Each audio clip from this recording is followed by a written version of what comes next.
Trump کے داماد کے خلاف البانیہ میں لوگ سراپا احتجاج کیوں؟ ٹرمپ کا داماد جیرڈ کشنر کون ہے؟ اس کا خاندان کہاں سے ہجرت کر کے امریکہ آیا؟ $2 سے ارب پتی امپائر کیسے بنائی؟ کشنر کے باپ کو جیل کیوں جانا پڑا؟ ٹرمپ کا داماد کیسے بنا؟ کیا یہ صہیونیوں کی ایک چال تھی؟ صہیونیوں کے سب سے قیمتی اور اہم مہرے جیرڈ کشنر کی اصل کہانی۔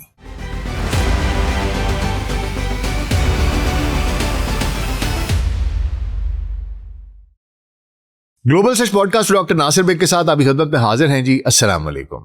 آج ایک ایسے شخص کی داستان لے کر آپ کی خدمت میں حاضر ہوئے ہیں جس کا نام آج دنیا کے اہم ترین مذاکرات کی ہر میز پر، ہر بڑی جنگ کے پیچھے اور دنیا کے مہنگے ترین ریئل اسٹیٹ سودوں میں لازمی آتا ہے، جس کے ہاتھ فلسطینیوں کے خون سے رنگے ہیں، جس کی جیب میں اربوں کا پیسہ اور کندھے پر صہیونیوں کا ہاتھ ہے، جس کی سب سے بڑی کوالیفیکیشن یہ ہے کہ وہ امریکی صدر ٹرمپ کا داماد ہے۔ جی ہاں، میں بات کر رہا ہوں جیرڈ کشنر کی، جس کی وجہ سے یورپ کے ایک ملک البانیہ میں اس وقت شدید ترین احتجاج ہو رہا ہے۔ البانیہ کے عوام کثیر تعداد میں سڑکوں پر سراپا احتجاج ہے اور اپنی حکومت کے خلاف شدید نعرے بازی کر رہے ہیں۔ وجہ یہ ہے کہ جیرڈ کشنر اور اس کی اہلیہ ایوانکا ٹرمپ نے البانیہ کے ساحل کے قریب واقع ایک انتہائی خوبصورت پورے کا پورا جزیرہ خریدنے کا اور اسے ڈیولپ کرنے کے حقوق حاصل کر لیے ہیں۔ یہ 1400 ہیکٹر پر پھیلا ہوا ایک شاندار پرائیویٹ جزیرہ ہے جو بحیرہ روم میڈیٹرینین کے عین وسط میں واقع ہے۔ البانیہ کے عوام شدید غصے میں ہیں کہ ان کی حکومت نے ان کا قومی اثاثہ ایک پورا جزیرہ ٹرمپ اور کشنر خاندان کے حوالے کیسے کر دیا۔ لیکن کہانی یہاں ختم نہیں ہوتی۔ البانیہ کا یہ جزیرہ صرف زمین کا ایک خوبصورت ٹکڑا نہیں ہے، بلکہ اس جزیرے کے نیچے بنکرز اور خفیہ سرنگوں، سیکرٹ ٹنلز کا ایک بہت بڑا جال ہے، ایک پورا نیٹ ورک ہے۔ جب دنیا نے ان خفیہ سرنگوں اور بنکرز کے بارے میں سنا تو سب کے ذہنوں میں ایک ہی نام آیا، جیفری ایپسٹین کا بدنام زمانہ جزیرہ، لٹل سینٹ جیمز۔ یہی وجہ ہے کہ البانیہ کے لوگ اور بین الاقوامی مبصرین اب اسے ایپسٹین آئلینڈ 2.0 کے نام سے پکار رہے ہیں، جہاں دنیا کے امیر ترین اور طاقتور ترین لوگ عیاشی اور وہ تمام سیٹینک ریچولز اور شیطانی اعمال کرنے کے لیے آیا کریں گے، ان کا یہ خفیہ ٹھکانہ ہو جائے گا۔ جیرڈ کشنر نے خود اعتراف کیا کہ جب وہ 2021 کے اواخر میں وائٹ ہاؤس چھوڑنے کے بعد چھٹیاں منا رہا تھا تو اس کا ایک قریبی اور انتہائی بااثر دوست اس کے ساتھ کشتی پر موجود تھا، جس نے اس جزیرے کی نشاندہی کی اور اسے خریدنے کا مشورہ دیا۔ اور وہ دوست کوئی عام شخص نہیں تھا بلکہ نیٹ روتھسچائلڈ تھا۔ جی ہاں، دنیا کے امیر ترین اور صہیونی تحریک کے سب سے بڑے پشت پناہ روتھسچائلڈ خاندان کا چشم و چراغ، وہی صہیونی خاندان جن کے لیے کام کرنے کا ایپسٹین بھی اعتراف کرتا تھا۔ جیرڈ کشنر ایک الٹرا صہیونی ہے، الٹرا زائنسٹ ہے، جس کی زندگی کا واحد اور سب سے بڑا مقصد اسرائیل کو ہر قیمت پر مضبوط کرنا، اس کی بقا کا تحفظ کرنا اور صہیونی ایجنڈے کو دنیا بھر میں پھیلانا ہے۔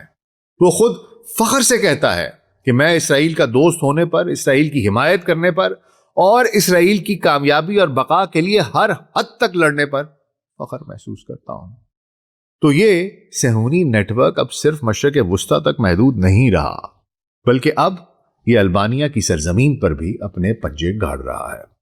کم از کم تسلی اس بات کی ہے کہ یہ جزیرہ فی الحال غیر آباد ہے، ورنہ یہ دعویٰ سامنے آ جاتا کہ اس جزیرے کا وعدہ بھی 3000 سال پہلے صہیونیوں سے کیا جا چکا ہے۔ یہاں یہ بتاتا چلوں کہ کئی لوگ دعوے کرتے ہیں کہ ٹرمپ صرف ایک کٹ پتلی ہے اور اصل حکم جیرڈ کشنر کا چلتا ہے۔ کئی لوگ کشنر کو دجال کہتے ہیں، کئی اسے صہیونیوں کا سب سے خطرناک مہرہ کہتے ہیں۔ کشنر اس وقت دنیا کے خطرناک ترین لوگوں میں سے ایک ہے، جس کے ذریعے ملعون یاہو اپنے عزائم ان کی تکمیل کر رہا ہے۔ اس لیے کشنر کی کہانی کو تفصیل سے جاننا بہت زیادہ ضروری ہے۔ یہ کہانی 2 حصوں میں ہے۔ پہلے حصے میں اس کے خاندان کی تاریخ سے اس کی ایوانکا ٹرمپ سے شادی تک کا سفر، اور دوسرے حصے میں بطور ٹرمپ کے مشیر کے اس کی وہ خطرناک چالیں جن کی وجہ سے سارا کھیل صہیونیوں کے حق میں ہو گیا۔ فلسطین در در کی ٹھوکریں کھا رہے ہیں، خون میں نہائے ہوئے ہیں۔ تو اس سارے کھیل کو سمجھنے کے لیے وقت کے پہیے کو پیچھے گھماتے ہیں اور جیرڈ کشنر کی کہانی کے پہلے حصے کا آغاز کرتے ہیں، بالکل شروع سے۔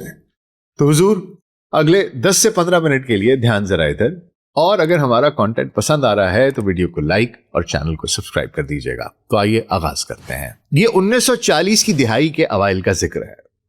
نازی جرمنی نے پولینڈ پر قبضہ کر رکھا تھا اور یہودیوں کی نسل کشی اپنے عروج پر تھی۔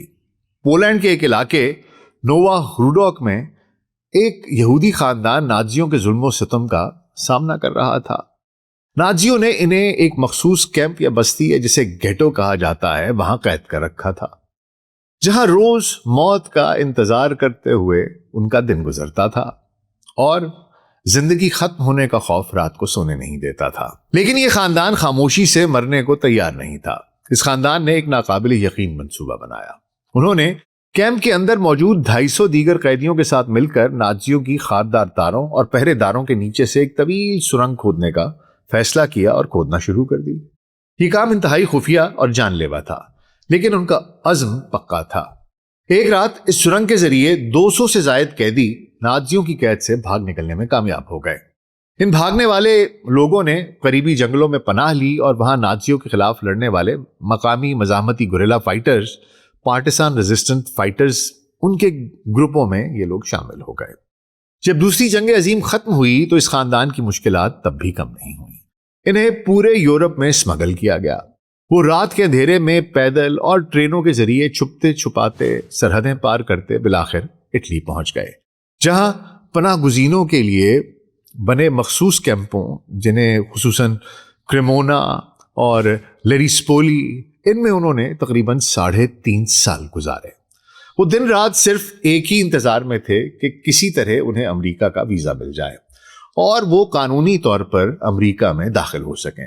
پھر 1948 کا سال آیا جب امریکی حکومت نے ڈسپلیسڈ پرسنز ایکٹ پاس کیا، جس کے تحت 2 لاکھ یورپی پناہ گزینوں کو امریکہ میں مستقل رہائش کی اجازت دی گئی۔ اس خاندان کے امریکہ میں موجود رشتہ داروں نے ان کی ویزا درخواست کی ضمانت دی اور یوں 16 مارچ 1949 کو یہ خاندان اٹلی کے شہر جنوا سے ایس ایس سوبیسکی نامی بحری جہاز پر سوار ہو کر 29 مارچ 1949 کو نیو یارک پہنچ گیا۔ جب یہ خاندان امریکہ کی دھرتی پر اترا تو ان کی جیب میں صرف $2 تھے۔ وہ بالکل بے یار و مددگار تھے۔ انہیں مینہٹن کے اپر ویسٹ سائڈ پر واقع ایک یہودی فلاحی ادارے ہایاس کی پناہ گاہ میں رکھا گیا۔ کچھ وقت وہاں گزارنے کے بعد وہ پہلے بروکلن اور پھر نیو جرسی میں آباد ہوئے تاکہ اپنی زندگی کا نئے سرے سے آغاز کر سکیں۔ اس خاندان کا سربراہ جوزف کشنر، جو پیشے کے اعتبار سے ایک کارپینٹر یعنی بڑھئی تھا، اس نے شروع میں کنسٹرکشن کی سائٹس پر مزدوری اور چھوٹے موٹے کام کرنا شروع کیے۔ اس دور میں امریکی حکومت کی طرف سے فوجیوں اور پناہ گزینوں کے لیے GI بل اور ہاؤسنگ مراعات دی جا رہی تھیں، جن کا فائدہ اٹھاتے ہوئے جوزف نے آہستہ آہستہ اپنا کنسٹرکشن کا بزنس شروع کر دیا۔ اس وقت کے ایک کیس ورکر نے اپنی رپورٹ میں اس خاندان کے بارے میں ایک بڑی عجیب اور گہری بات لکھی۔ اس نے لکھا کہ یہ خاندان بڑا پیچیدہ معلوم ہوتا ہے، ایسا لگتا ہے کہ ان کے اندر یہ سوچ گھر کر گئی ہے کہ انہیں جو کچھ بھی حاصل کرنا ہے وہ سب کا سب ابھی اور اسی وقت حاصل کرنا ہے، جیسے کہ یہ نظام یا یہ دنیا انہیں سنبھلنے کا دوسرا موقع نہیں دے گی۔ لیکن اس کیس ورکر نے یہ بھی تسلیم کیا کہ جوزف کشنر کے اندر خود کو قائم کرنے اور امیر بننے کا بے پناہ جنون تھا، اور اس نے واقعی خود کو قائم کر کے دکھایا۔ جب 1985 میں جوزف کشنر کا انتقال ہوا تو وہ امریکہ میں 4000 سے زائد اپارٹمنٹس کا مالک بن چکا تھا۔ اسی سال یعنی 1985 میں جوزف کے بیٹے چارلز کشنر نے نیو یارک اور نیو جرسی کے علاقے میں باقاعدہ طور پر ایک نئی ریل اسٹیٹ فرم کی بنیاد رکھی، جسے آج کشنر کمپنیز کے نام سے جانا جاتا ہے۔ اگلی چند دہائیوں میں اس کمپنی نے اتنی ترقی کی کہ ان کی جائیدادیں اربوں ڈالرز تک پہنچ گئیں، اور کشنر خاندان کا نام امریکہ کے بڑے بڑے سیاسی فنڈ ریزرز اور آئی وی لیگ یونیورسٹیوں کی دیواروں پر چمکنے لگا۔ چارلز کشنر، جو ہولوکاسٹ سے بچ کر آنے والے والدین کا بیٹا تھا، اس کے ہاں 4 بچے پیدا ہوئے، جن میں سب سے مشہور جیرڈ کشنر ہے۔ جیرڈ کشنر 10 جنوری 1981 کو نیو جرسی کے شہر لیونگسٹن میں پیدا ہوا۔ اور ایک انتہائی امیر بااثر اور کٹر آرتھوڈاکس یہودی صہیونی خاندان میں پلا بڑھا۔ چونکہ اس کا گھر نیو یارک اور نیو جرسی کے معاشی اور سیاسی مرکز کے قریب تھا، اس لیے جیرڈ نے بچپن ہی سے دنیا کے طاقتور ترین لوگوں کو اپنے گھر میں آتا جاتا دیکھا۔ یہ لوگ ڈیموکریٹس کے سپورٹرز بھی تھے۔ اس کے والد کے کاروبار اور فلاحی کاموں کی وجہ سے ہلری کلنٹن، ایل گور اور اسرائیل کا موجودہ وزیر اعظم ملون یاہو اس جیسی شخصیات ان کا اس کے گھر آنا جانا تھا۔ جیرڈ نے اپنی ابتدائی تعلیم لیونگسٹن کے ایک private orthodox school Hebrew youth academy سے حاصل کی۔ آپ خود ہی دیکھ لیجئے، شروع سے اس کی بنیاد جو ہے نا وہی صہیونیوں کے اوپر ہے۔ ہبرو یوتھ اکیڈمی جو صرف اور صرف صہیونیوں کے لیے ہے، ادھر اس کی بیسک تعلیم بھی وہیں کی ہے۔ پھر اس اکیڈمی کو جیرڈ کے والد چارلز کشنر نے خود بھاری فنڈنگ دے کر لانچ کیا تھا، اور بعد میں جیرڈ کے دادا کے نام پر اس کا نام بدل کر جوزف کشنر ہبرو اکیڈمی رکھ دیا تھا۔ ہائی اسکول کے لیے جیرڈ نے شمالی نیو جرسی کے ایک مشہور اسکول دی فرش اسکول میں داخلہ لیا، جو کوئی عام اسکول نہیں تھا۔ فرش اسکول اس کی آفیشیل ویب سائٹ کے مطابق ایک ماڈرن آرتھوڈاکس مذہبی صہیونی ریلیجیس زائنسٹ ہائی اسکول ہے، جس کا مقصد طلبہ کی شخصیت اور شناخت کے ہر پہلو بشمول ذہنی، جذباتی، سماجی اور مذہبی پہلو کو اس طرح پروان چڑھانا ہے کہ تورات اور احکامات متزوات اس سے ان کی وابستگی ان کی عملی زندگی کے ہر حصے پر حاوی ہو جائے۔ اس صہیونی اسکول میں جیرڈ کشنر کو ایک ایسی تعلیم دی گئی جس کی جڑیں کٹر یہودی و صہیونی اقدار میں تھیں۔ وہاں طلبہ کو سائنسی اور دنیاوی علوم کے ساتھ ساتھ روزانہ انتہائی سخت مذہبی تعلیم، تلمود کا مطالعہ، عبرانی زبان کی مہارت اور روزانہ کی یہودی دعائیہ عبادات لازمی کرنی پڑتی تھیں۔ جیرڈ کشنر نے اپنے لڑکپن کے کئی سال اس کٹر صہیونی ماحول میں گزارے۔ 1990 کی دہائی کے آخر میں جب جیرڈ نے ہائی اسکول پاس کیا تو اسے دنیا کے سب سے معتبر تعلیمی ادارے، سب سے معتبر یونیورسٹی ہارورڈ یونیورسٹی میں داخلہ مل گیا۔ لیکن یہ داخلہ امریکی تاریخ کے سب سے بڑے تعلیمی تنازعات میں شمار کیا جاتا ہے۔ رپورٹس کے مطابق جیرڈ کشنر کے داخلے کے وقت ہی اس کے والد چارلز کشنر نے ہارورڈ یونیورسٹی کو $25 لاکھ کی ایک خطیر رقم کا عطیہ بھی دیا تھا، اور کہا یہ جاتا ہے کہ کینیڈیز میں سے ایک نے اس کے لیے لیٹر بھی لکھا تھا ہارورڈ میں کہ یار اس کو داخل کر لو۔ اگرچہ کشنر خاندان نے ہمیشہ اس بات کی تردید کی ہے کہ اس عطیے اور داخلے کا آپس میں کوئی تعلق ہے، لیکن جیرڈ کے اپنے ہائی اسکول، وہ جو فرش اسکول ہے، اس کے اساتذہ اور انتظامیہ نے اس داخلے پر شدید حیرت کا اظہار کیا تھا۔ اساتذہ کا کہنا تھا کہ جیرڈ کا تعلیمی ریکارڈ کسی بھی طرح اتنا غیر معمولی یا پوزیشن ہولڈر لیول کا نہیں تھا کہ اسے ہارورڈ جیسی یونیورسٹی خود داخلہ دے دے۔ ہارورڈ اگرچہ اپنے سخت تعلیمی معیار کے لیے جانا جاتا ہے، لیکن یہ بات امریکی معاشرے میں کھلی حقیقت ہے کہ وہاں امیر اور بااثر خاندانوں کے بچوں کو بھاری فنڈز اور خاندانی اثر و رسوخ کی بنیاد پر داخلے ملتے رہتے ہیں۔ ہارورڈ میں جیرڈ کشنر نے گورنمنٹ یعنی پولیٹیکل سائنس اور پبلک پالیسی کو اپنا میجر سبجیکٹ چنا۔